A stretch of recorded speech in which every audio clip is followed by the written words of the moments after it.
Hey folks, NecroVMX here. I'm on a roll, getting these out pretty quick. This is the top 10 best video game series ever, and today we're looking at number 6.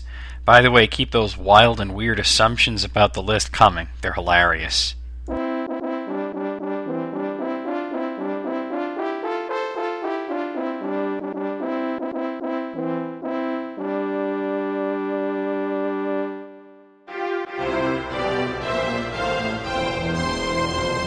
And at number 5, I have Dragon Quest. That's right, Dragon Quest. Now, many people don't realize this, but Dragon Quest is the top-selling video game series ever.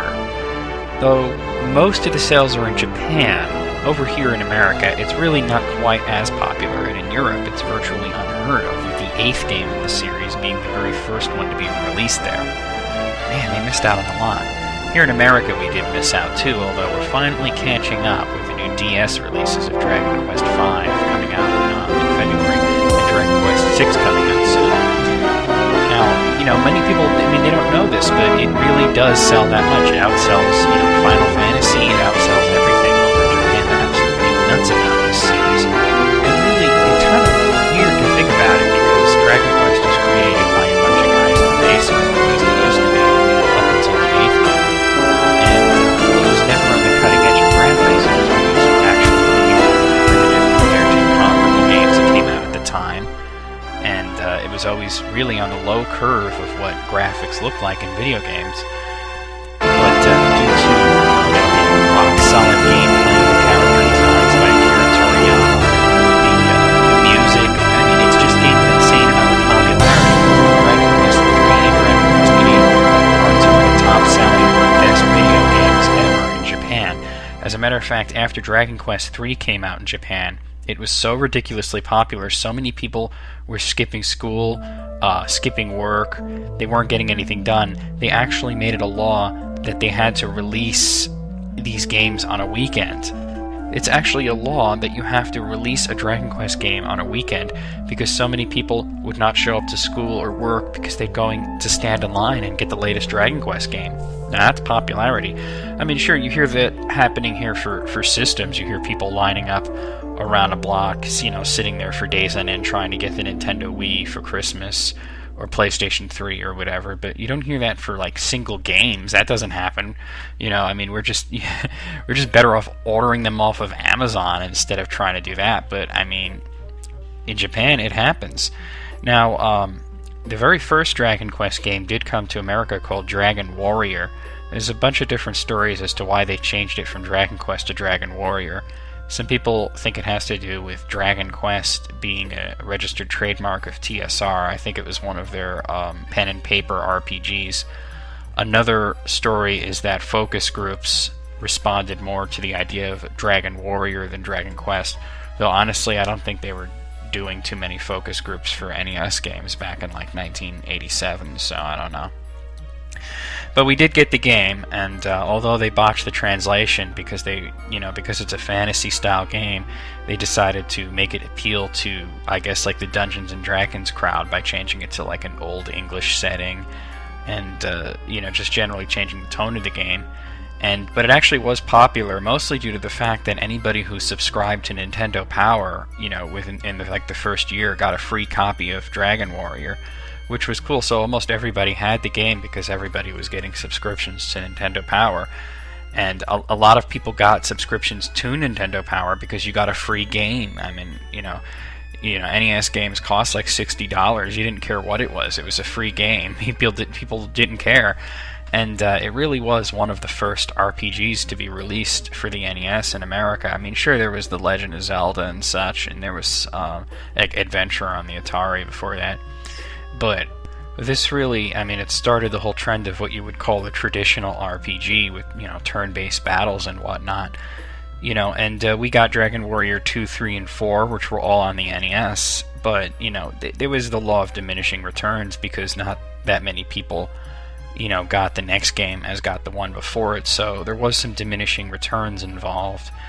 And 5 and 6 on the Super NES we never got, and it wasn't until, way later that we got the 7th game, Dragon Quest VII, which here is called Dragon Warrior 7, for the PlayStation. And this one came out, near the end of the PlayStation's, reign as the top video game console. I think the PlayStation 2 was already out, or it was close to coming out. And, there were a lot of games out there, like the Final Fantasy games and whatnot, that had, flashier graphics and whatnot. That's a lot of what American video gamers respond to, is they respond to the better technology and the better production values more so than the name. While in Japan, they don't really care what the game looks like. They just, they want more Dragon Quest.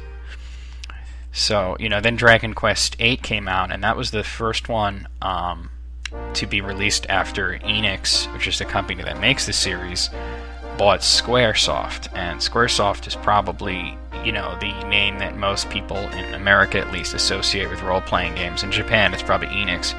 But now they're one company, so, I guess they moved out of the basement and graduated, and you got these beautiful cel-shaded graphics, and for the American version there was voice acting, and for the first time ever it got released in Europe, and there was, a heavy marketing campaign for it.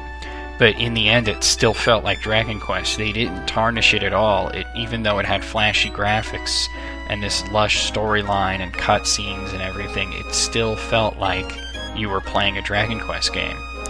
And now Dragon Quest IX is going to be coming out for the Nintendo DS, which I think, at least definitely for Japan, solidifies that the Nintendo DS pretty much rules Japan. It's already the most popular system there. It's the most popular system here, but it's like the difference between throwing a bullet and shooting a bullet. It's ridiculously popular in Japan. Everybody has a DS.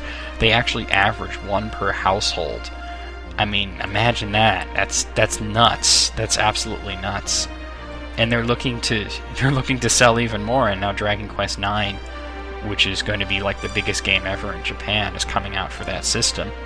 And it looks like we'll be getting it in America. Now, we never got 5 and 6, and a lot of the remakes. Well, let me talk about the remakes. When Dragon Quest V came out in Japan, that was not the first one on the Super NES, which they call the Super Famicom. And they went ahead and released 1 and 2 using those graphics on the same cartridge. And when 6 came out, they re-released 3. And when 7 came out, they did 4. And we were actually supposed to get that one, except that the company that was supposed to release it in America actually went under.